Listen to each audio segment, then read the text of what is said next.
Pearson was born in San Diego to a naval officer father. He attended USC for his undergrad degree and then the USC Law School. Ed has been an attorney since 1978, practicing in the field of estate and trust law. Ed has always been a student of history generally, U.S. history particularly, and Civil War history even more particularly. He is currently serving on our board of directors for the Pasadena Civil War Roundtable and holds the office of Vice President, and as you saw tonight, Grand Trivia Master at each event. So please welcome Ed Pearson. Thank you. I have to say that the PowerPoint that you're going to see is really text heavy. Ordinarily, I would depend upon my daughter to give me various images, but she had the nerve to have a baby this morning at 3 a.m. Hooray!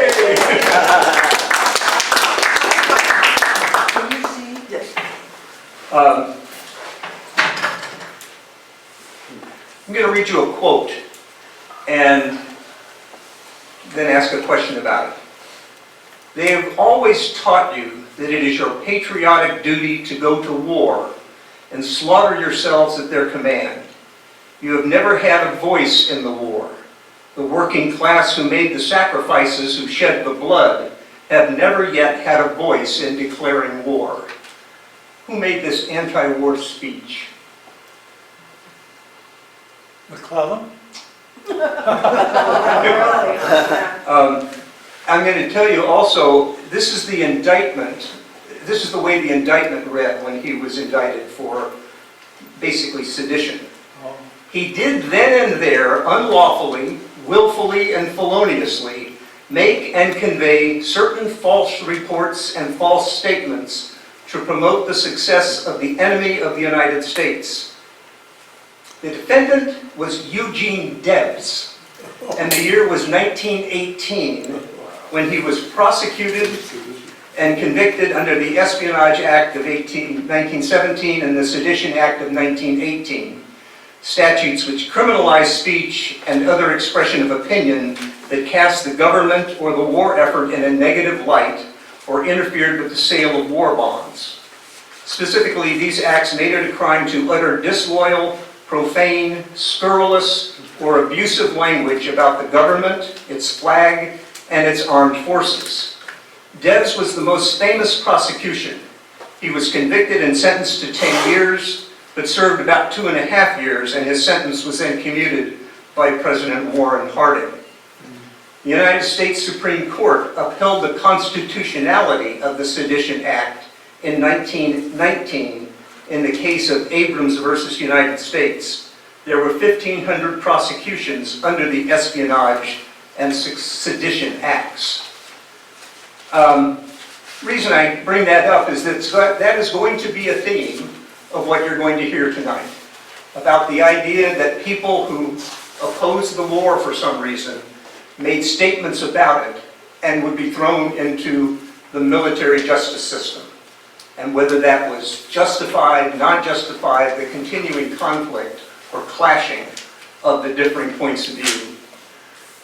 What I'm going to tell you tonight, this is not a civics lecture about the role of the court. It is not a lecture about constitutional law. It's a look at how Abraham Lincoln interacted with the third arm of the federal government, the United States Supreme Court, between 1861 and 1865. As with any talk of this type, you need to place limits on what is covered. I'm going to set aside any discussion of the legality of the Emancipation Proclamation. That never actually did come before the Supreme Court. I will only say this, that Lincoln attempted to make clear that the authority to emancipate lay within the wartime powers of the presidency. It was always extremely important to Lincoln and lots of the people involved that they would clothe what they were doing with the garments of law. It's not surprising. Lincoln was a lawyer.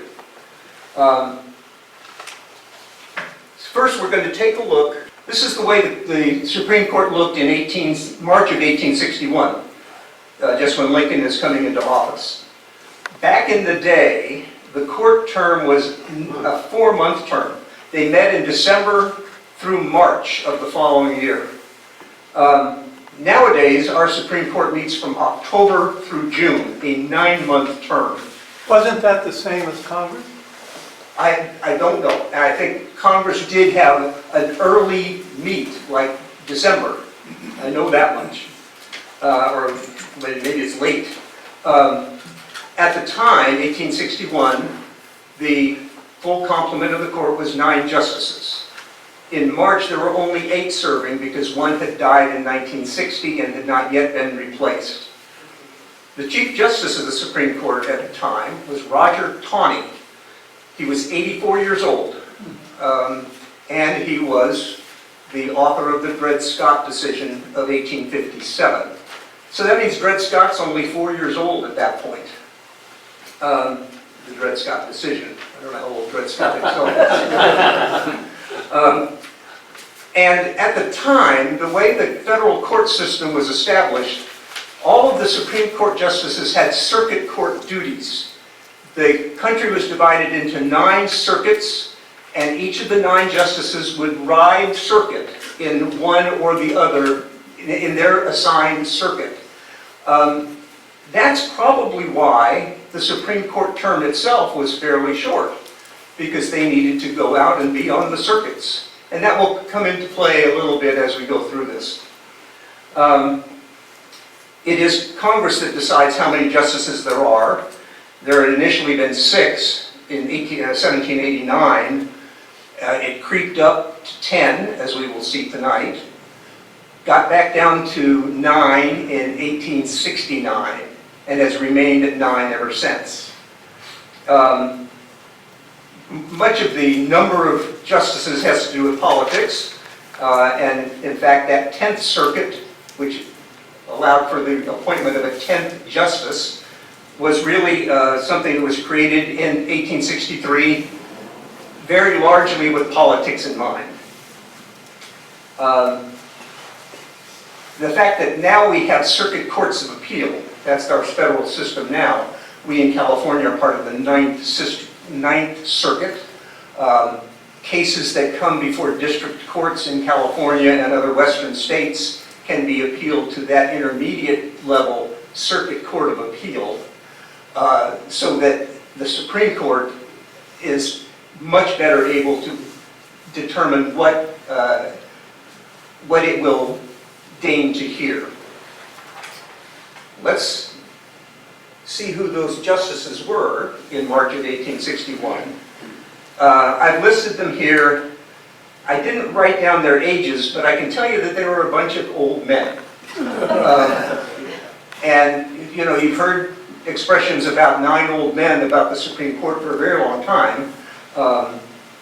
And that certainly was the case here. Nathan Clifford is up here. He was only 58, but all the others were either in their 60s, 70s, or in the case of Roger Taney, 80s. And as I said, there were only 8 at the time because of the death of one of them in 1860. President Buchanan did not get around to nominating someone to fill that 9th spot until after the election in which Abraham Lincoln came into power. Southern states were seceding, Southern senators were leaving the Senate, so the attempt to supply that seat by Buchanan failed. Here's what happens within a month. John McLean died in April of 1861, and now the court's down to 7. John Campbell, who's an Alabama man, decided to go with the Confederacy, such as many military men did. He left to join whether Confederate forces, Confederate courts, we don't know, but he resigned from the Supreme Court, and now we're down to 6. There was questions about the 2 remaining Southerners on the court. One of them was Justice Wayne from Georgia. One was Justice Catron from Tennessee. So it was an uncertainty about the loyalty of those men. They professed very much to be interested in preserving the Union. and they certainly did not resign from the court. And again, John McLean, by the way, the one that died in April, he had been one of the 2 dissenting justices in the Dred Scott decision in 1857. Out of the 6 remaining in April of 1861, 5 of them, Tawney and 4 others, had been in the majority for Dred Scott.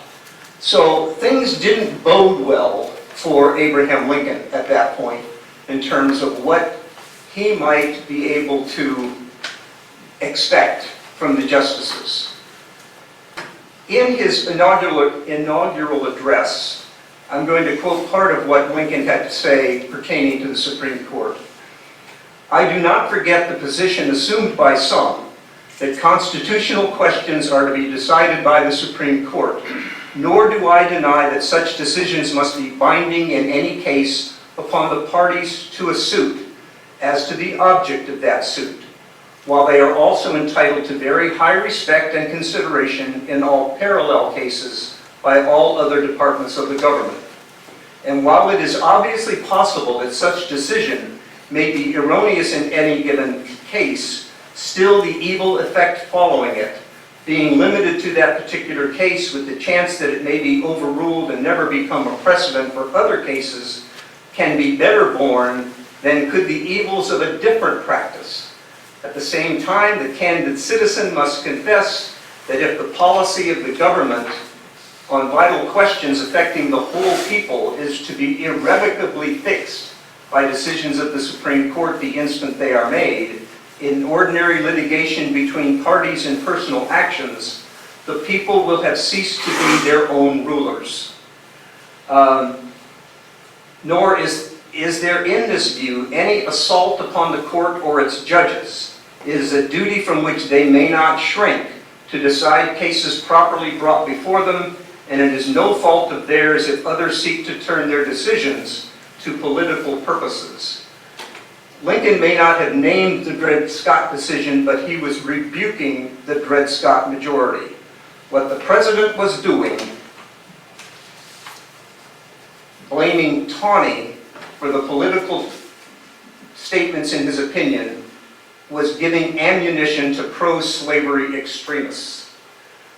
So there's an element of challenge to the court, and Roger Tawney was there to hear it.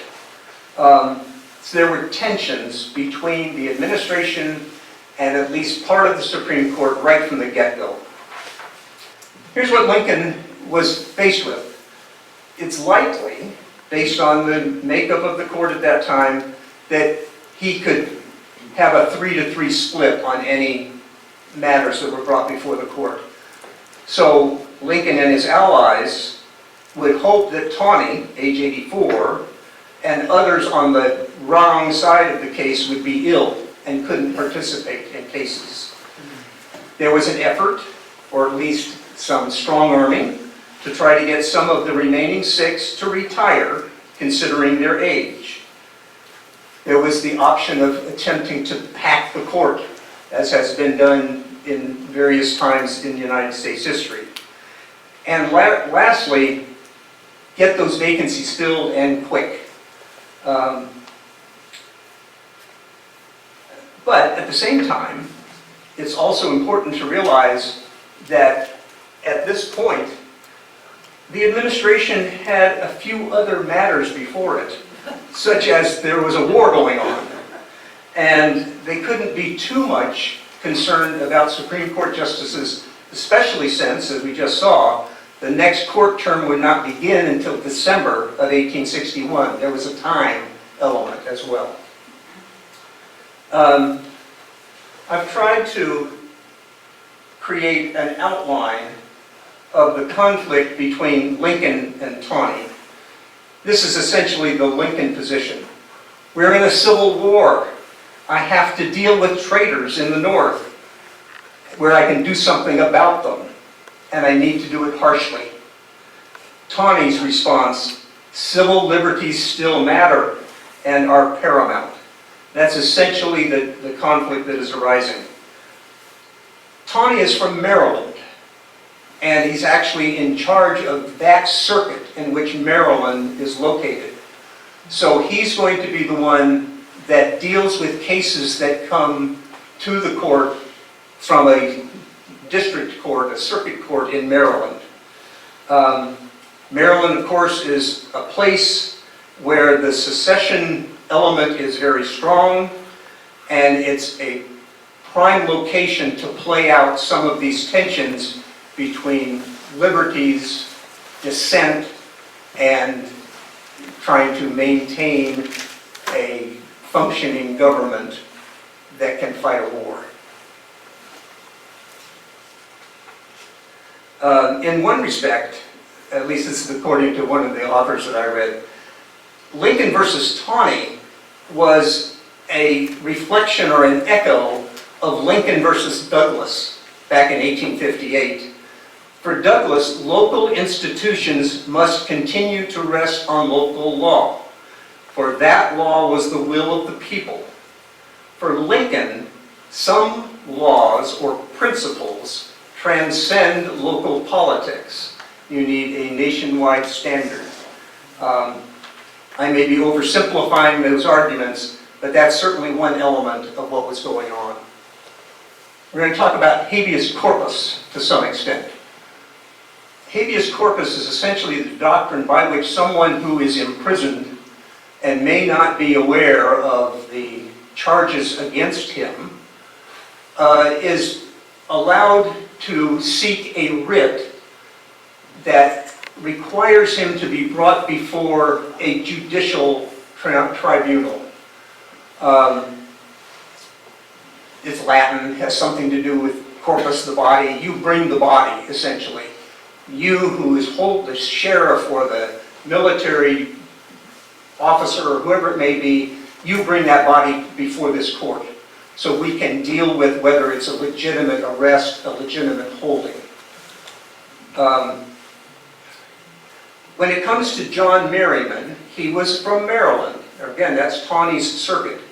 He's a leading citizen and secession sympathizer. He was arrested in May of 1861 by the military authorities, and he sought a writ of habeas corpus in a court in Tawney's circuit. The government does all it can to kind of postpone the consideration of whether he's entitled to the writ of habeas corpus. According to Tawney, who spoke about it, not in an actual legal opinion, but in various writings pertaining to it, he says only Congress can suspend the writ of habeas corpus. And the courts are functioning in Maryland, and there's no reason that he has to be tried in some military system. The government instead says there is an impervious public necessity, and that justifies the arresting and holding of John Merriman. We're going to see that the press does react throughout the Civil War to what's going on. The press that is hostile to Lincoln, the press that is supportive of Lincoln. Here, at least parts of the press take a look at Tawney and his ilk and say that they take sides with traitors. There are similar cases to the Merriman case that are bubbling up in other circuits. To the administration, suppression of insurrection was the point of all of the arrests. So Lincoln's going to respond to these kinds of accusations that are brought by Tawney and some of the press. He makes a statement to Congress in July of 1861 when the special session is brought. He has his Attorney General, Edward Bates, write an opinion that confirms Lincoln's powers in the emergency. Essentially, his idea is that exceptional times call for exceptional powers. There are some statements that he has made, or makes at this time. Would not the official oath be broken if the government should be overthrown when it was believed that disregarding the single law would tend to preserve it? Meaning, habeas corpus. Are all the laws but one to go unexecuted and the government itself to go to pieces, lest that one be violated. And he even quotes from a Tawney opinion, or a writing of Tawney. I won't say it was a legal opinion. The country has had its attention called to the proposition that one who has sworn to take care that the laws be faithfully executed should not himself violate them. As Lincoln makes clear, in fully 1/3 of the states, federal law was being violated, and he did not intend to permit the habeas corpus writ, which was made in such extreme tenderness of the citizens' liberty, to assist those who were attempting to destroy federal authority. That special session of Congress could pass legislation to combat the rebellious South, including granting the executive branch the authority to suspend the writ of habeas corpus. In December of 1861, as the next Supreme Court session was beginning, Lincoln took time in his message to Congress to deal with problems of organization of the federal judicial system, including dealing with this idea of circuits and what comes out of them. A couple words about the Merryman case and some of its progeny. Merryman was working hard to convince Maryland to join the Confederacy. Lincoln ordered his arrest and detention, or ordered the arrest and detention of anyone raising rebellion. The question was whether promoting rebellion by speech without accompanying acts would be grounds for the imposition of martial law, which essentially is what happened here. Military courts were created. And here's Lincoln writing to Winfield Scott. You are engaged in repressing an insurrection against the laws of the United States. If at any point on or in the vicinity of the military line, which is now used between the city of Philadelphia and Annapolis Junction, you find resistance which renders it necessary to suspend the writ of habeas corpus for the public safety, you personally or through the officer in command at the point where the resistance occurs are authorized to suspend the writ. So in the Merryman case at the circuit court level, Tawney does say issue the writ, and there's a confrontation then between Lincoln and Tawney. Is the officer of the United States to whom this writ is going to be given, is he going to bring Merryman to Tawney's court? The fact is that there are civil courts that are open at the time. So why should a martial court apply? And again, Tawney's idea is Congress is the only power that can suspend the writ, but Congress is not in session. Baltimore doesn't seem to be the front of a line of battle in the war, but both sides are trying to claim the mantle of law for their particular point of view. Was Lincoln wrong and Tawney right? As a matter of law, Tawney probably had the better case, but had Lincoln not acted as he did, sending a message to others of Merryman's stripe, Maryland might well have been lost to the Confederacy. No one can know. Merryman was eventually released. A grand jury indicted him for treason, but he was never tried. He never served the Confederacy. He remained in Maryland and ultimately served as state treasurer of the state of Maryland. The progeny of Maryland has gone down through the succeeding months and years. The suppression of free speech and the press during the Civil War may seem the nadir of the legal profession's participation in the war. That's one point of view, is that idea of restricting civil liberties is just anathema to a functioning system. It is true that newspapers were shut down, editors were arrested, dissidents were harassed or jailed, and some were accused of spying for the enemy. And it was an ongoing problem throughout the years of the Civil War. Moving into 1862, there's a quote up there from the Senator John Hale. How can you rein in a court that is not responsive to the people? I think we hear that kind of thing in 2024. The court is too political. So what are some of the ideas that are being floated? They're listed here. Pack the court, increase the number of justices to 13 by increasing the number of circuits to 13. Reorganize those circuits so there are more in the north than fewer in the south, because traditionally the justices for a certain circuit came from that circuit. So if there's a circuit in the south, it might be filled by a justice from the south, and that certainly had been true in the earlier days.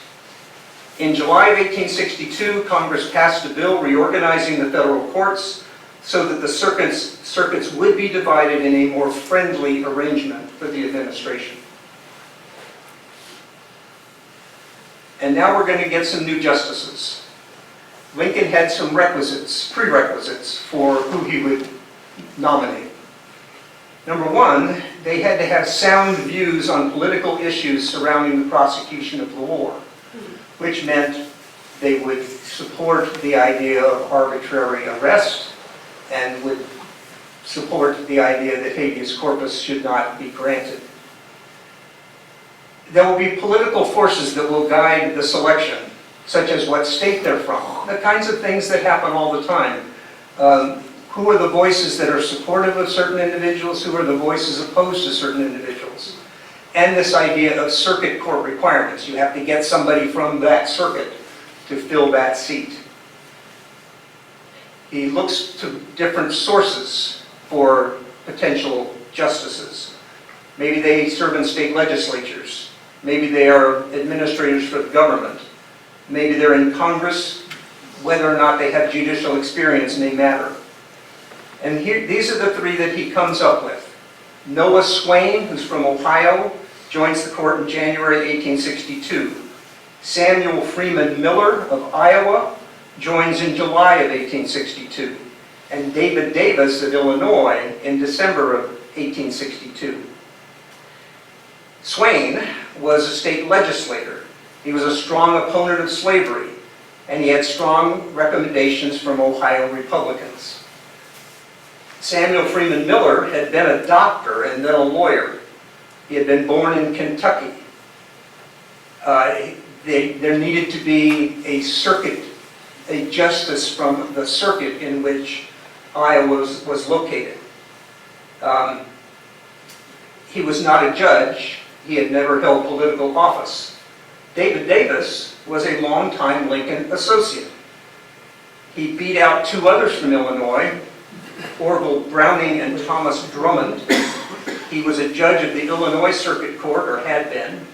He was active in Lincoln's 1858 and 1860 campaigns, and he would continue to give Lincoln political advice. So these are the three that now fill out the 9 justices.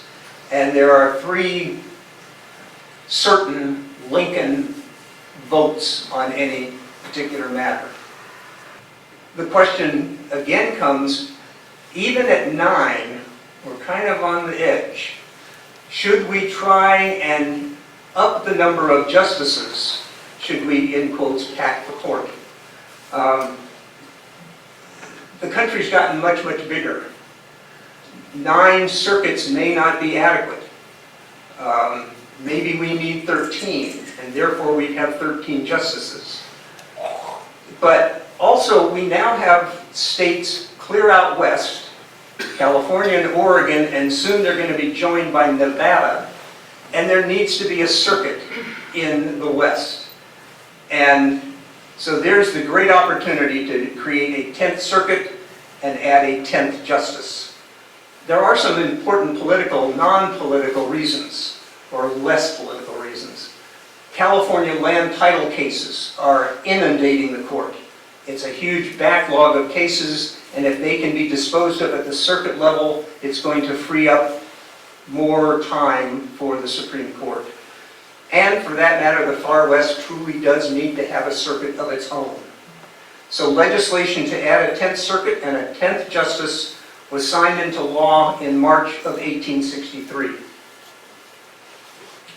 And who is that 10th Justice? Stephen Johnson Field of California joined the court in March of 1863. He had been born in Connecticut. He was a 49er who came to California in 1849. He was the alcalde, which I assume to be something like a mayor, of Marysville. Was elected to the California Assembly in 1850, was appointed to the California Supreme Court in 1857, and made Chief Justice of the California Supreme Court in 1859. He had famous lawyer brothers, one of whom was David Dudley Field of New York. California lawyers will know that in the early days of the state, we had the Field Code. What is today the California Civil Code was the Field Code, which was written by that David Dudley Field of New York, or at least he was the primary author. Stephen Field had a lot of experience with these California land title cases, and that was a factor in his selection. The problem here was that so many of the grants of land in California had been made under Spanish rule, and there was a mixing of Spanish land law with American common land law, and there was chaos in terms of land titles. Some of the elements that supported the appointment of Stephen Field included Governor Leland Stanford and the California delegation. He's credited with keeping California loyal to the United States. And here's a bit of trivia for you. He would remain on the court for 34.5 years until 1897. His term of service was exceeded in the 20th century by William O. Douglas, but he's the second longest serving justice. Wasn't he the Supreme Court, the Chief Justice? I'm sorry? Wasn't he Chief Justice eventually? He was Chief Justice of the California Supreme Court, not of U.S. I put down here an aside about sources. And I think it's important for me to confess, I am not an historian. Authors of history have inherent biases. I certainly do as well. And one of the primary sources I used for some of the history of this talk, the structure of this talk, was a book by a man named David Silver. He was writing in the mid-1950s, and in this book I think he amply displayed his biases, including what I would consider an effort to rehabilitate Roger Taney. To Silver, reading his book, he creates this picture of a divided court that nevertheless had mutual respect and cordiality. It was even a bunch of gregarious men, and that's all attributable to Taney. And many of them, according to Silver, shared Taney's fear of Lincoln's exercise of arbitrary power. As we get closer to the end here, I'll be telling you a little bit about how he tried to make Taney, the author of Dred Scott, a hero when it came to these cases akin to Merriman and the later case called Milligan, which we'll get to. So here's one of the kinds of cases that the Supreme Court is going to have to deal with during the Civil War. These were the blockade and prize cases. Since the seizure of vessels began almost immediately, so too did the court cases begin almost immediately. The facts of the prize cases are complicated.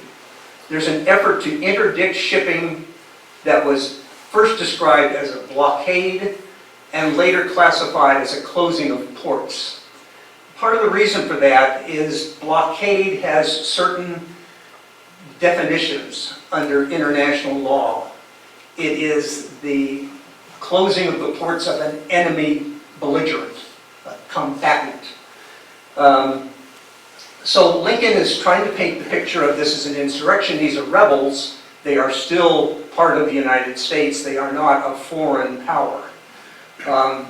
Gideon Welles, his Secretary of the Navy, came up with the ingenious way of presenting it instead as a closing of ports rather than blockade. And again, remember that the court in 1861 was only at 6. Both from the standpoint of time and of strategy, the goal of the administration was to put off Supreme Court treatment of these prize cases at least until those 3 vacancies could be filled. The delay was successful, and the prize cases are won by the administration on a 5-4 vote. I quoted on the slide here Justice Robert Greer, who wrote the opinion in the prize cases. Prosecution of war need not involve a declaration of war. A civil war is never solemnly declared. It becomes such by accidents. The number, power, and organization of the persons who originate and carry it on. When the party in rebellion occupy and hold in a hostile manner a certain portion of territory, have declared their independence, have cast off their allegiance, have organized armies, have commenced hostilities against their former sovereign, the world acknowledges them as belligerents and the contest a war. And according to Greer, the government, in the person of the President of the United States as Commander-in-Chief, has war powers. That does not imply that the Confederacy does too. So blockade, closing of ports, whatever you want to call it, is an appropriate action by the executive, and the property seized in the course of those blockades represents legitimate prize of war to be collected by the United States. Here's war-related cases number 2, and it's really just to kind of repeat what was said about Merriman. The habeas corpus cases, where individuals were arrested, thrown into military jail until they could be tried in a military tribunal. The approach that had been championed by Tawney and his allies is essentially this: the continuance of a government of laws is paramount to the maintenance of the Union. Lincoln, by contrast, would say, in effect, the security of the Union is the uppermost value, and military commanders are entitled to refuse the privilege of habeas corpus where danger is seen. In practice, what happened is that troublemakers would be seized and held, but eventually, or not even eventually, shortly, released and forgotten once their capacity to do harm to the Union was at an end, kind of depending on where they were speaking and who was listening to them. These conflicting positions, that habeas corpus is paramount, that security of the United States is paramount, were argued out in courts, in Congress, in the press, and by individual citizens from the start of the war.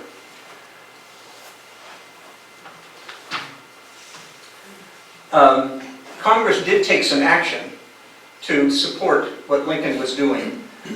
They would prevent the use of the United States Postal Service for correspondence deemed to be contributing to the rebellion. There would be new passport controls. I'm not exactly sure what they were, but to limit the ability of people to move freely. There was the blockade, and Congress did indeed officially authorize suspension of the writ of habeas corpus. As 1862 was developing, these arbitrary arrests continued, and because ordinary processes of law were deemed inadequate to restrain disloyal persons. If you discourage enlistment, if you resist the draft, if you aid the Confederate States of America, you're going to be seized, and when arrested, habeas corpus will not avail you. Nevertheless, a lot of this did raise some furor in the country. At least in the anti-Lincoln press, you'll see statements such as, Lincoln is a despot, Lincoln is lawless. They'll repeat that notion that only Congress can suspend the writ of habeas corpus. And it's even stated that under the sedition laws, which were created in the late 18th century under President Adams, were not as bad as what was going on in the country at this time. There were some in the administration, Stanton was one of them, who advocated getting a case of this type before the Supreme Court. But more of the administration wanted to avoid any of that confrontation.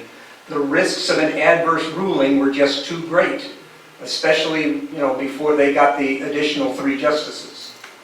As I mentioned a minute ago, the prize cases were decided 5-4 in favor of the administration.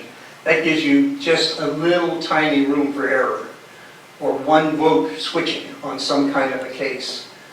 There were other war-related cases that were coming, or would come, before the Supreme Court, and any of those might have a ruling adverse to Lincoln's position. Emancipation was one of them. As I said, it never actually came before the court, but there was the concern that it might. And they're continuing to get a lot of pushback from the New York world. This is a complete overthrow of public liberties. And a commentator, it's the darkest hour since the outbreak of the rebellion, referring to the suppression of individual liberties. So again, we're back to the old ideas. Should we pack the court? Should we convince some of those Democratic justices to retire? Congress did create a procedure to give a sense of due process in these cases, and the Congress authorized the creation of an officer, the Judge Advocate General, who would oversee the process of military trials.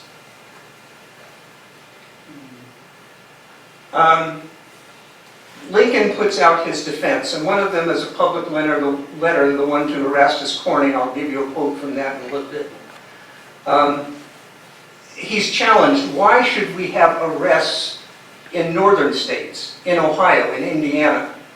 Shouldn't we only arrest Southern sympathizers in places that are in rebellion? And Lincoln's basic response is, no, we must act wherever the public safety demands it. You've got a lot of different points of view clamoring for Lincoln's ear. And Lincoln holds firm. We've got to do this. This is part of winning this war. Here's a statement from the New York World. The Constitution is practically what the Supreme Court construes it to be. Make a majority of the judges the creatures of the president, and he will dictate its decisions. I think that was true then, and it's true now.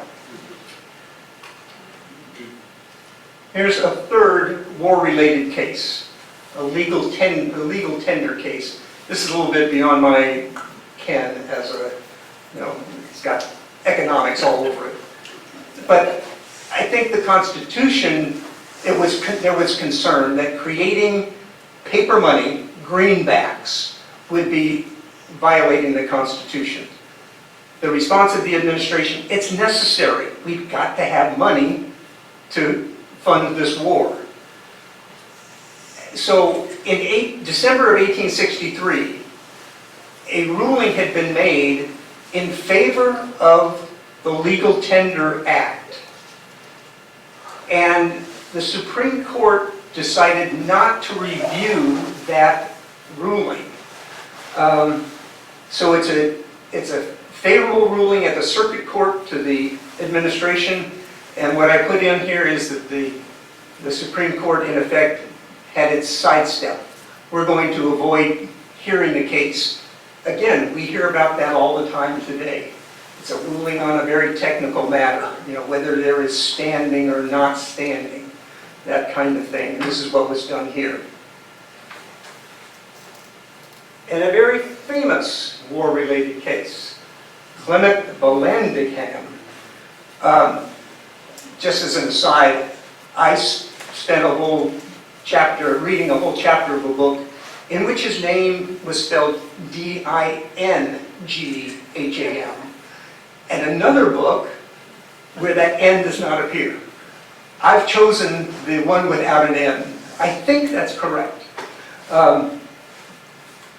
Anyhow, as I've written up here, at a public meeting, he's a very, very powerful politician of Ohio.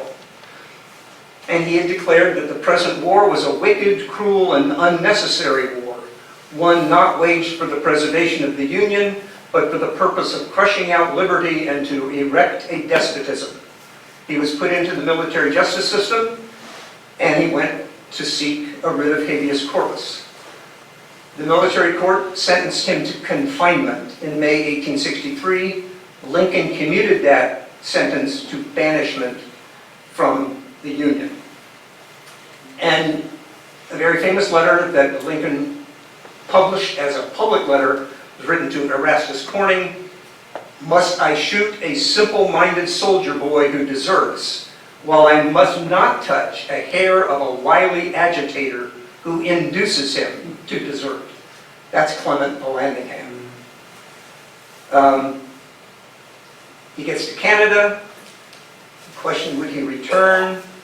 The Supreme Court heard his case in January 1864 and ruled against him 7-9. I don't know why all 9 did not participate. Maybe there was illness. Who knows what the reason might have been. But all 7 that did ruled in favor of the administration. This is what was said in the Circuit Court of Ohio.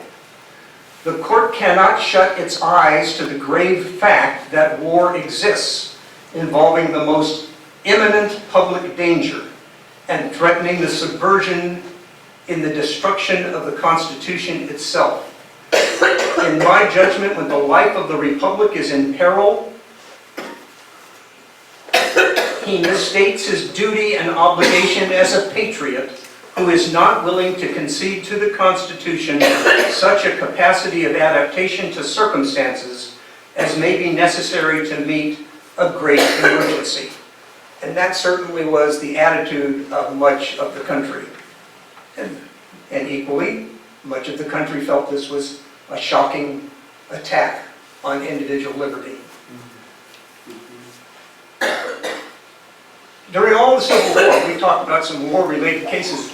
The court still had to do its usual thing. And there were plenty of things that ordinarily would occupy a Supreme Court docket, and they did then. There were these California land title cases that I mentioned, contracts cases, bankruptcy cases, patent rights, mining claims, all the usual stuff that the Supreme Court does and did. And we had this dual role that justices had to be circuit court judges in addition to Supreme Court judges. But because the caseload and the importance of the cases coming before the Supreme Court was growing, because the business at the circuit courts was exploding, and many of these circuit court judges were aged and infirm, it became obvious that a reform was necessary. That reform really didn't take place until after the Civil War, but it did give us the revised kind of system that we had now. There is still some slight connection between a Supreme Court justice and a specific circuit. To some extent, they are like a gatekeeper of what cases might come to the Supreme Court, but they're not hearing cases at the circuit court, which is what the case was at the time of the Civil War.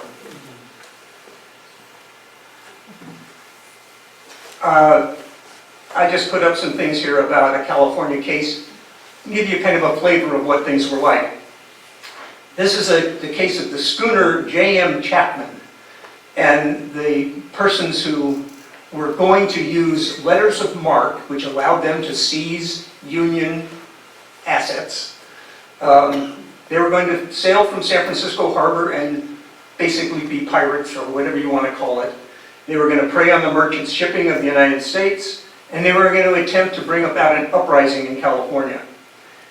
Their attorneys, after they were seized and arrested including Ridgely Greathouse, which became the name of the case. Their attorneys say, well, the voyage didn't happen, so it hadn't begun, there could not be a crime. And Justice Field, in those days, the Justice of the Supreme Court assigned to the California, the Western Circuit, he oversaw this case in California. He made a charge to the jury that was seen as being very much advocating or trying to lead into a guilty verdict, and indeed all of the defendants were found guilty. They went free because there was a Lincoln pardon that was deemed to include them. All of the justices, this is an example, but all of the justices faced cases of this type at their individual circuits. And there was a mishmash of treatment depending on who ran that circuit, who was the circuit judge for them. And that mishmash would closely follow the political point of view of the justice in charge of that circuit. A new Chief Justice becomes necessary. Roger Taney died October 13, 1864. So we know it's going to be a Republican Chief Justice. We also know that the December term of the court won't begin until December, and the question becomes, who's going to replace him, and when is that replacement going to be named? There were a number of contenders. Various individuals were put forth, some of them long shots, some very serious.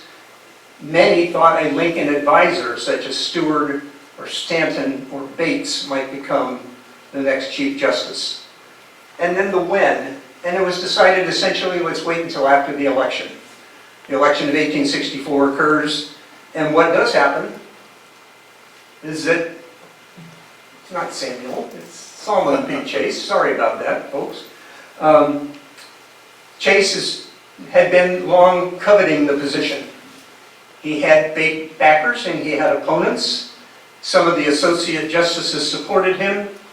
He was nominated on December 6, 1864, and sworn in as Chief Justice December 15, 1864. So he would conduct the business of the court in that December 1864 term. And there's a little vignette I think is very much worth noting at this time. Soon after Chase became Chief Justice, an event full of symbolism occurred. Senator Charles Sumner moved the admission of John S. Rock of Massachusetts to the Supreme Court bar. He was the first black man admitted to practice before the Supreme Court. The Dred Scott decision was dead. Let's take a look at the Chase Court. There are 10 justices, because there are now 10 circuits, and 5 of them are Lincoln nominees. In addition to the new chief, there's a new Attorney General, who is James Speed of Kentucky. The Chase Court is going to be known for emphasizing that federal law is supreme over state law. Cases involving enemy property is going to see Chase delivering opinions that uphold government confiscation of that property. And as an example, there's another ship case. It's called the Circassian. It was seized at New Orleans on May 4, 1862 for violating the blockade. But the lawyers say the blockade had ended. The United States naval and military forces had seized the city in late April, and by May 1st, the U.S. was firmly in control. Thus, the blockade had ended, there could be no violation, because the seizure occurred on May 4, after the U.S. was firmly in control. Not so, says the Supreme Court. The blockade ends when the government says it ends. And here, they made it June 1, 1862. So go ahead and take the property of the Circassian. This is getting back to evaluating Roger Taney and that source that I was telling you who seemed to be trying to, in fact, the chapter of his book is called Evaluating Taney. Is he absolved? Because of his promotion of civil liberties, he's trying to make the case that Roger Taney is a great justice and let's basically ignore Dred Scott. I'm going to read you a couple of reactions to the death of Roger Taney. This is Nicolay and Hay, Lincoln's secretaries. Toilsome and irreproachable as his life had been, so far as purity and intentions were concerned, it was marked by one of those mistakes, Dred Scott, which are never forgiven. In a critical hour of history, he made a decision contrary to the spirit of the age, contrary to the best hopes and aspirations of the nation at large. From the Atlantic Monthly. He denied the undoubted facts of history. He slandered the memory of the founders of the government and the framers of the Declaration.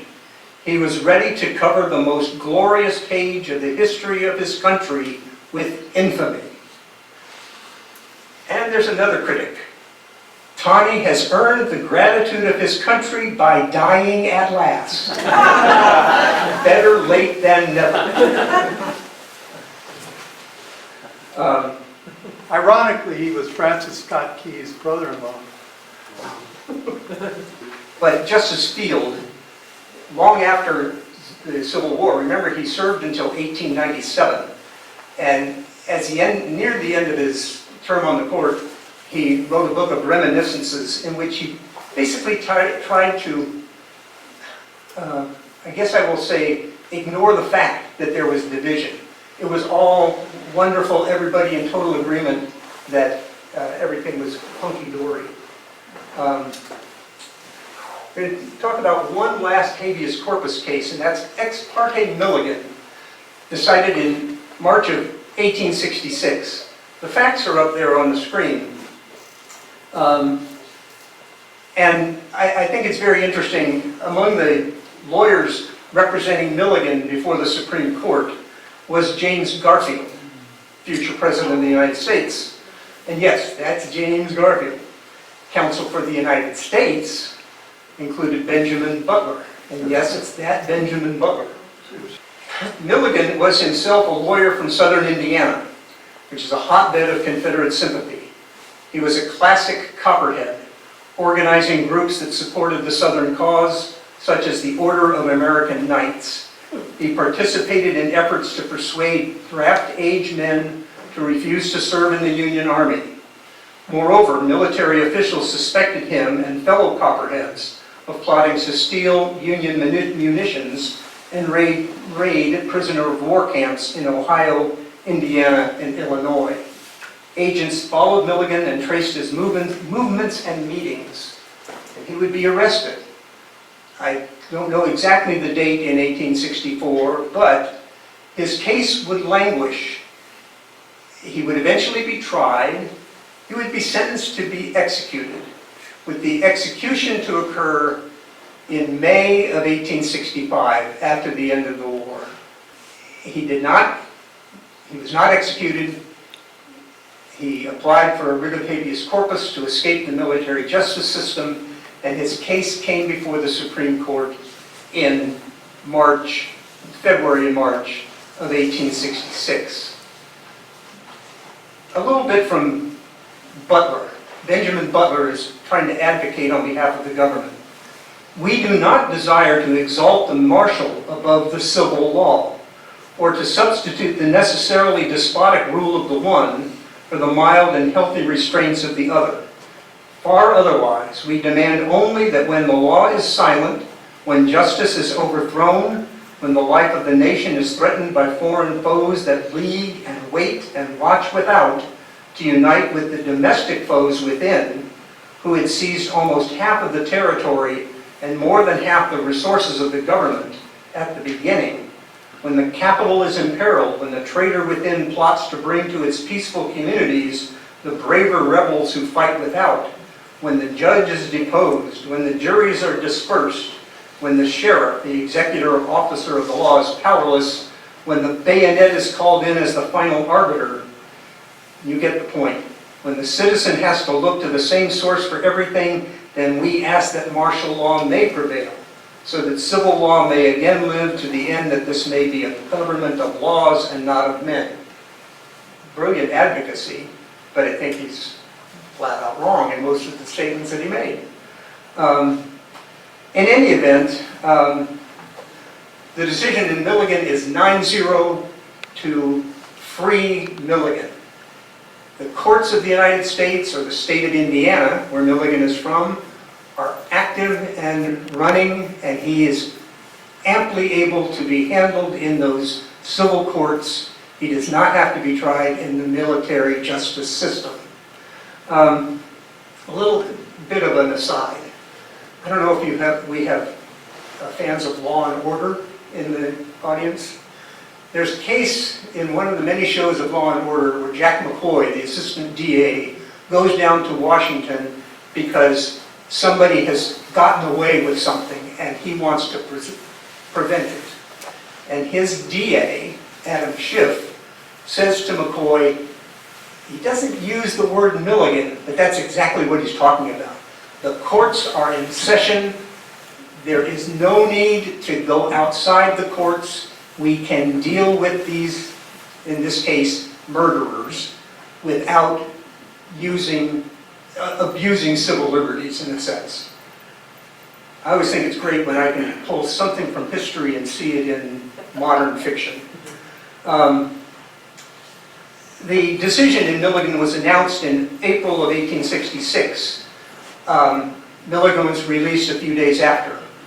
And I'm going to tell you a little bit of what David Davis wrote in deciding. He wrote the majority opinion, the unanimous opinion in the Milligan case.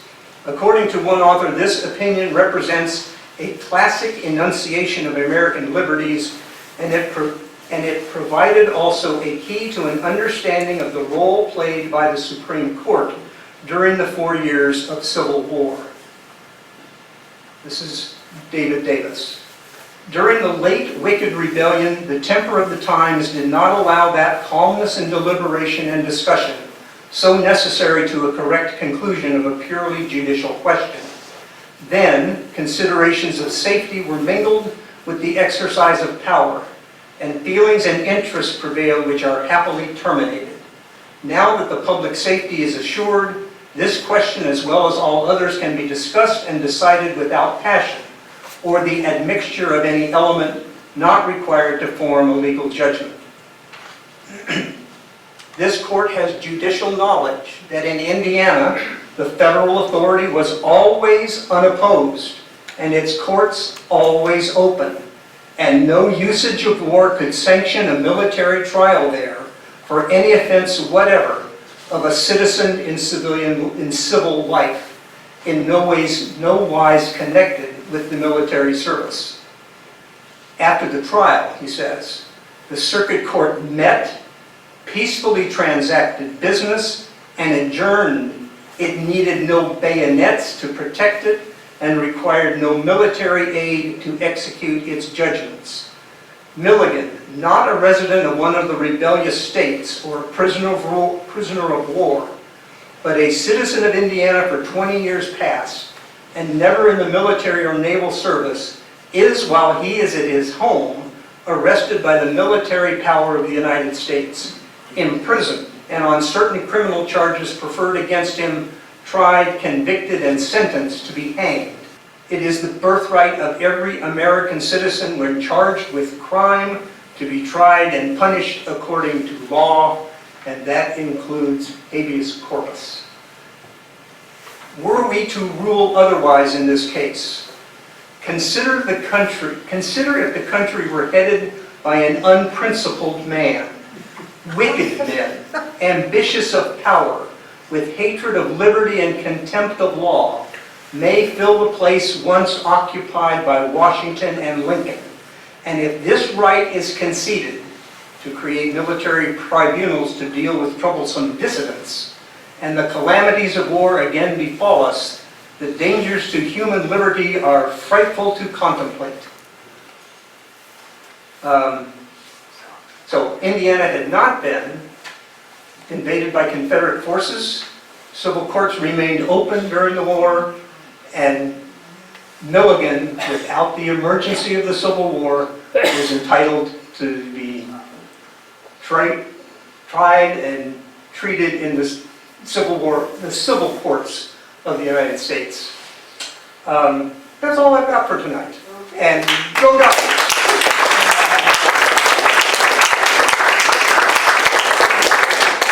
And I guess we do have a little bit of time if we have questions. Yeah. Yeah, forgive my ignorance, but at one point you said there was 3 and 3 in the Supreme Court, there was 6. What happens? I mean, we always hear about majority decision. And when it's 3 and 3, what is the procedure? I don't know the answer to that. If there had been cases that were 3 on either side, I think they just rehear it at a later date and hope that there's a way to deal with it. Or it may be, it may simply be the that decision today? What is it today? I think that it would be that whatever the trial court determination had been would be, in effect, sustained, or it wouldn't be overcome. It would remain, I would think. Right. Anyone else? Yeah. Just a sort of stupid question, but when did the term Civil War start? Was that beginning of the war, or is that something that came about afterwards? And does it matter in the definitions that it was called a war? Well, I think, trying to think, there's a quote by A. Richard Henry Dana. I don't know if it is the one that wrote 2 years before the Mass. He said this is an internal war, which, you know, it's a war, and therefore things like blockade can take place. It's internal in that there is no outside force, there is no other country. I think people have called civil wars for a very long time. Whether this specific thing had a capital C Civil War from the get-go, I don't know. I could be wrong, but I think that Dana that you're quoting was a newspaper man, and he had been used to get information for Lincoln at times. Not Richard Dana, I think it's H. Dana, of Dana Point, and who was 2 years before the Mass. I wasn't able to look that up. Struck by the fact that I recognized the name. So, yeah. Any others? Yeah. Well, when did it happen where, just briefly, it said somewhere where there was a dispute at the circuit court level, so like that's when something goes to the Supreme Court.